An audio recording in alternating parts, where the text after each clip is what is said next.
And now, the best 60-ish seconds of your week. And I'm here in sweltering Dallas, Texas for CPAC 2022 Dallas. The Texas operation of our CPAC conferences is underway. I've had the pleasure and privilege of sitting on the main stage with former Alaska Governor Sarah Palin. I told folks I was just there as arm candy for her. We later did an interview for CPACNow that I hope you'll have a chance to watch.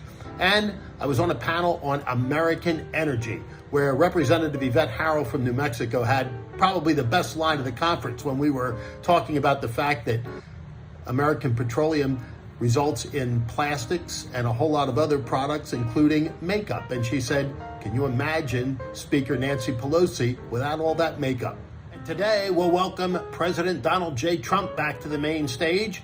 And if you stay tuned, you'll see myself and Jim McLaughlin, the expert pollster, discussing the CPAC straw poll, which always has a lot of interest because it's a real gauge of where the conservative movement is thinking and where they're heading politically in this really vital election year, this midterm election. And speaking of Speaker Nancy Pelosi, she went to Taiwan this week. And far be it from me to be a great defender of Nancy Pelosi, but she did the right thing in my judgment. Not allowing the Chinese communists to dictate how our leaders travel foreignly and internationally was an important thing. And standing up to the Chinese communists, as Joe Biden refuses to do, was equally important, as was showing our support and solidarity for our longtime ally in Taiwan. The Chinese communists, of course, ramped up all sorts of military operations and whatnot, but ultimately the defense of Taiwan is an important American foreign policy initiative and something to which we're bound to by a mutual defense pact. So let's at least say thank you to Speaker Pelosi for showing up there and for not backing down in the face of communist threats.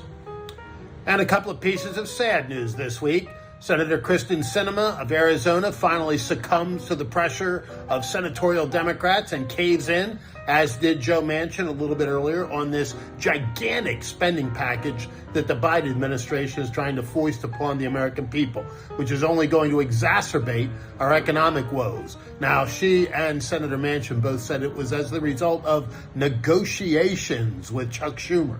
And if you know anything about the way Washington, D.C. works, watch for the pork to flow to Arizona and to West Virginia. But we'll have to see whether or not they can come up with some idea as to how they can get this through the budget reconciliation process, which only requires 50 votes, as opposed to regular order, which would require a majority of to break the filibuster. So we'll have to see what they're able to do with that.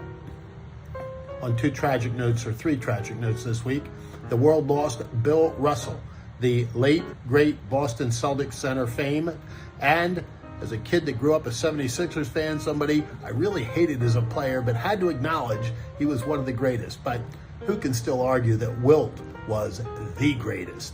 And we lost the mellifluous voice of Vin Scully, the Dodgers announcer at age 94. A really wonderful man, a great announcer, a tribute to the game. I had an opportunity to meet him on several occasions. He was always a courtly gentleman and as nice a man as you could ever want to meet.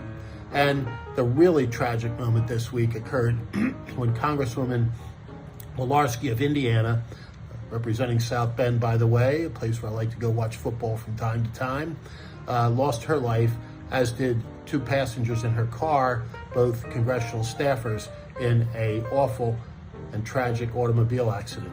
One of those staffers was Emma Thompson, who has deep Pennsylvania roots. She ran Congressman John Joyce's first congressional campaign very successfully and later worked for him before moving over to work for Congresswoman Jackie Walorski.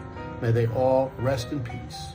May light perpetual shine upon them. And may all of you have a really wonderful weekend and week ahead, because for now, that is the best 60-ish seconds of your week.